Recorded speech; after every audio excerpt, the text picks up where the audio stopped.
Who is the best aquarist in the world? I'll give you a sec. I know this is a tricky question. But who is the aquarist that makes the perfect aquarium? It's kind of a trick question, right? Because there's everything from aquascapes like Iwagumi, the Japanese bonsai-inspired aquascapes, which may only use one rock and one plant type. And it is boiling the art of making aquariums and studying nature. It is boiling that art, that science, that feeling down to its most simple elements and trying to express as much emotion and as much beauty as possible with that, as well as showing that you've mastered understanding the growth of those plants, that you've understood the mass of that stone, the flow of that stone, and how it all interacts with the ecology of the aquarium that you are creating. On the other hand, there are crazy jungle tanks with plants all over the place. There are Dutch aquascapes, which are all about the plants. They may not even have any wood or stone in them. And it's all about the contrast of the texture and the color and the shaping of the plants. In fact, it's about trimming the plants and allowing them to grow into their most optimal shape and most optimal color in any given situation.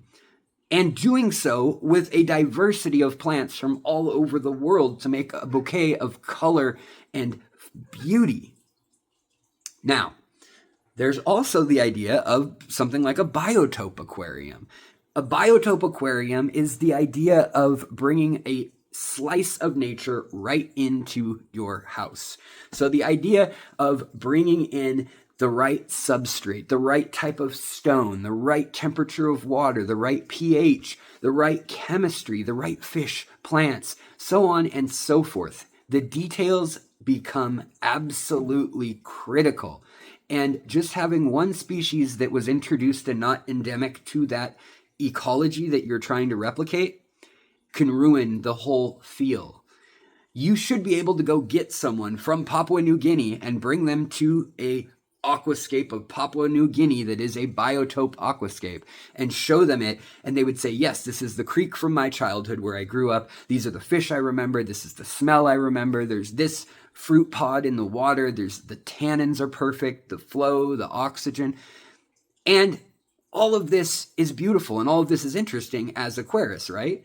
But what aquarium do you remember in your life that you can say that is the perfect tank? That is the tank that was the end-all be-all, and there will never be a tank that good again.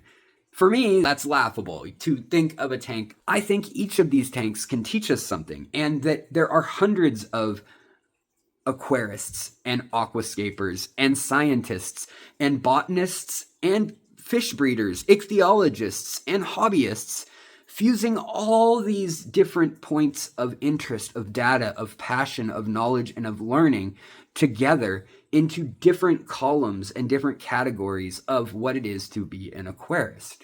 Now, this channel is hopefully a snapshot of each of those columns of greatness, and hopefully by describing the bits and pieces that remain in the background of all of that. So whether you're breeding just the fish and you don't care about the plants at all, and you are a master breeder, the only person who can breed something like a goby that needs to live in fresh water, then it needs to have its babies in larval form, and they can't eat anything but the smallest food, and they need to go out to salt water, they need to be in turbulent salt water, and then they need to come to an estuary for part of their life, and then they need to swim back into fresh water to reproduce all over again.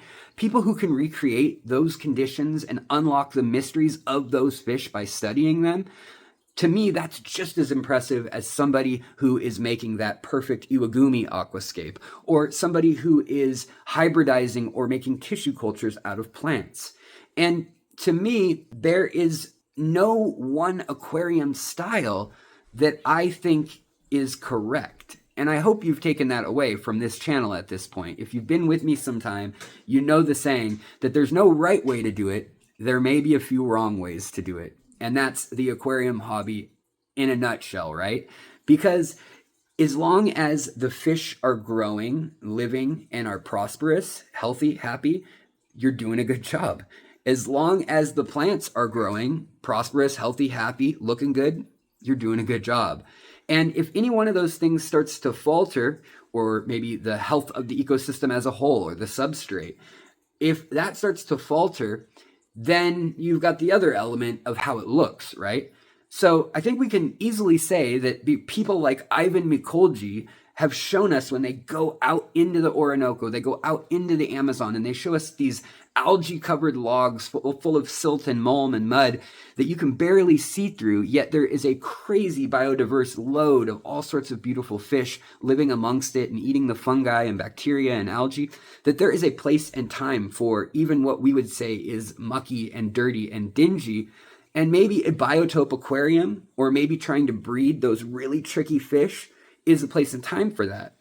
However, a community tank in the living room, when your goal was having a balanced aquarium where the plants and animals have equal care to them, and yet its composition and how it looks aesthetically is also supposed to be just as important to you as how the animals are feeling and how the plants are thriving or not thriving.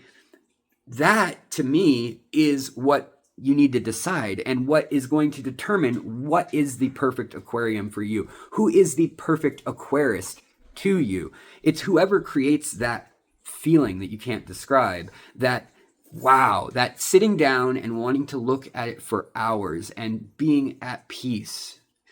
Or maybe it's not. Maybe you're like me and it's not necessarily about peace. It's sitting down and applying all your lifetime of experience, of knowledge, of feelings, and thinking, wow, why is that fish doing that? That's really similar to how another animal takes care of their young. Wow, they're protecting their babies, and those two fish are mated for life. And then one passes away and one doesn't even want to go on without the other. I mean, there's these poetic and beautiful stories you can find in our aquariums.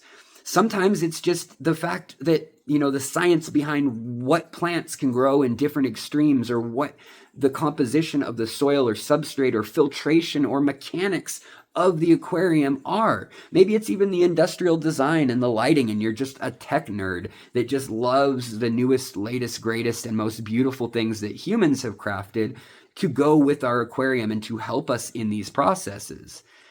My goal on this channel, the entire goal of this channel, has always been to tell you the backstory of where we've been, but also to tell you the story of the science that's coming out right now each day in the hobby, and tell you where we're going. But beyond all of that, here is the big takeaway. There's no perfect aquarist. You will find your ideal. You will find the aquarium that gives you feels. And please, if you have an aquarium with a date and a place, a picture, a winner of a competition, I would love to know what it is. Some people do have, it's Takashi Amano in Portugal is perfect aquarium. This year when it was first set up, or 3 months after it was set up, this picture in this book. I would love to know if you do have something that specific. But for me, what I promise you is that I will try and connect all these disparate things and make them all important, and see if we can connect them. It's taking the beautiful things that you learn in your day, the things that give you that little dopamine hit that makes you go, oh, wow, that's really interesting. If you're a nerd like that, if you love learning for the sake of learning, then you will be at home in this community's content and what we do here. And what I'm telling you I will do my best to do is to continue to curate things. And even if it's a story about dating substrate in an archaeological site, but it has some application we can apply to something like understanding our aquarium better, or understanding the nitrogen cycle in our aquarium, or some new piece of technology and how it alters the ecosystem within that aquarium, then yes, I will bring it up and we will infuse it and talk about how it relates to the hobby. If we're talking about a breaking new technology that's biomimicry of nature at the finest degrees, that is something that to me is tangential to the aquarium, but also it may have been discovered in a lab in some aquarium studying how fish move the water in basically a hydraulic chamber with dye going through it, and all of this is stuff that's going on small levels or in different forms within our very own aquariums. And it's stuff that we can connect our entire world to this little box, or not so little box if you've got a big tank. And that's the excitement and the never-ending possibilities that are baked into this hobby, and why there is no best, greatest, or apex of what you can do with aesthetics or science in this hobby. It will always keep growing, as I hope you do. So thank you so much for watching, you guys. Thank you so much for supporting me and the quest for knowledge and for beauty and for empathy and compassion here in our community. If you want to keep this going, of course, sharing the content does more than anything. Of course, liking, leaving a comment. And if you really want to keep the lights on and keep me adding stuff to the channel, then you can support it by becoming a member. But please do not feel obligated unless I have earned it and you have the money to spare. I totally understand many people don't right now, but I am so incredibly grateful for those of you who have stuck around and who have contributed, whether it's financially, intellectually, or emotionally. I really do appreciate each and every one of you, just like I appreciate all the elements working together to be an aquarium. And on that note, I will wrap it up and I will see you next time on Fishery. Have a great day and take care. Bye.